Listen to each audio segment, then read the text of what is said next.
আজকে ভারতীয় জনতা যুব মোর্চার ডাকে সাড়া দিয়ে প্রদেশ কার্যালয়ে যে সাংবাদিক সম্মেলন, এই সাংবাদিক সম্মেলনে আমাদের প্রিন্ট মিডিয়া এবং ইলেকট্রনিক মিডিয়ার সমস্ত সাংবাদিক ভাই বোনরা এখানে উপস্থিত আছেন। ভারতীয় জনতা যুব মোর্চা ত্রিপুরার প্রদেশ কমিটির পক্ষ থেকে আপনাদেরকে আন্তরিক শুভেচ্ছা অভিনন্দন জ্ঞাপন করছি।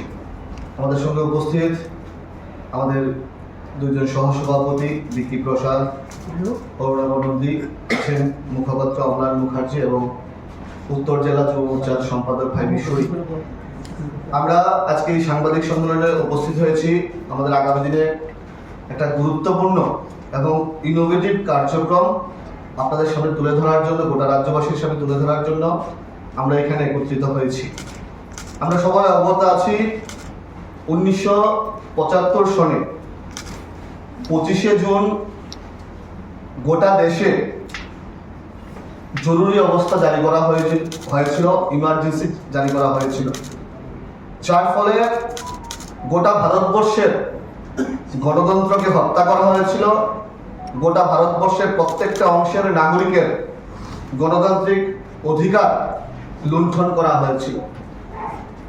এই ইমার্জেন্সির আগামী 25 তারিখ 50 ইয়ার্স অফ ইমার্জেন্সি, এই ইমার্জেন্সিকে সামনে রেখে ভারতীয় জনতা যুব মোর্চা গোটা দেশব্যাপী 100টি জায়গার মক পার্লামেন্টের আয়োজন করেছে এবং আমরাও প্রদেশ ভারতীয় জনতা যুব মোর্চা ত্রিপুরা প্রদেশ, আমরাও রাজ্যের 2টি স্থানে আমরা মক পার্লামেন্ট করব।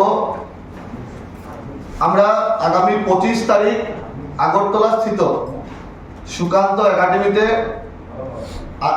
এবং আগামী 28 তারিখ ধর্মনগরে, এই 2টি স্থানে আমরা মক পার্লামেন্ট করব। এই মক পার্লামেন্টের একটাই উদ্দেশ্য, যুবকদেরকে একটা প্ল্যাটফর্ম দেওয়া, নন পলিটিক্যাল যুবকদেরকে রাজনীতিতে আসার জন্য মোদিজি যে আহ্বান করেছে। মোদিজি বলেছিলেন 1 লক্ষ যুবক সারা ভারতবর্ষের যারা নন পলিটিক্যাল ব্যাকগ্রাউন্ডের আছে ওনাদেরকে রাজনীতির অঙ্গনে আনা হবে এবং সেই লক্ষ্যমাত্রাকে সামনে রেখে নন পলিটিক্যাল যুবকদেরকে পার্লামেন্টারিয়ান এবং লেজিসলেটরস বানানোর জন্য আমরা এই কার্যক্রম হাতে নিয়েছি, একটা ইনোভেটিভ কার্যক্রম।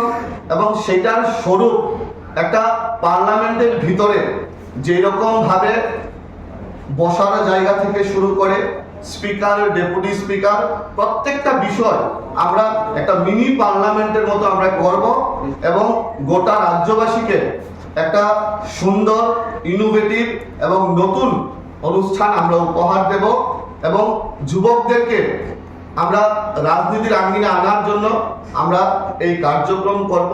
আরেকটা ছোট্ট বিষয়, আমরা একটা সময় দেখতাম যুবকরা রাজনীতিতে আসতে পছন্দ করতো না, কিন্তু মোদিজি প্রধানমন্ত্রী হওয়ার পর থেকে যুব সম্প্রদায় রাজনীতিতে আসছে, যুব সম্প্রদায় এগিয়ে এসে রাজনীতি করছে। এটা কিন্তু আমাদের দেশের পক্ষে, পলিটিক্সের পক্ষে একটা পজিটিভ সাইন এবং ভারতীয় জনতা পার্টি একটা প্ল্যাটফর্ম, যুবকরা যারা কাজ করার একটা প্ল্যাটফর্ম, মানুষের জন্য একটা কাজ করার প্ল্যাটফর্ম। আমি নিজেও একজন যুবক হয়ে একমাত্র ভারতীয় জনতা পার্টির কারণে আমি বিধায়ক হিসেবে কাজ করার সুযোগ পেয়েছি।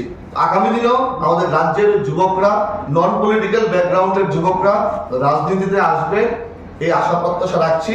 এবং আমাদের মূল বিষয়টা, আমরা মক পার্লামেন্ট করছি আগামী 25 তারিখ আগরতলা সুকান্ত একাডেমিতে এবং আগামী 28 তারিখ ধর্মনগর টাউন হলে, এবং এই অনুষ্ঠানটা একটা ইনোভেটিভ, একটা নতুনত্ব অনুষ্ঠান হবে। সবাইকে ধন্যবাদ, আপনারা এসেছেন এবং আমাদের এই মক পার্লামেন্টের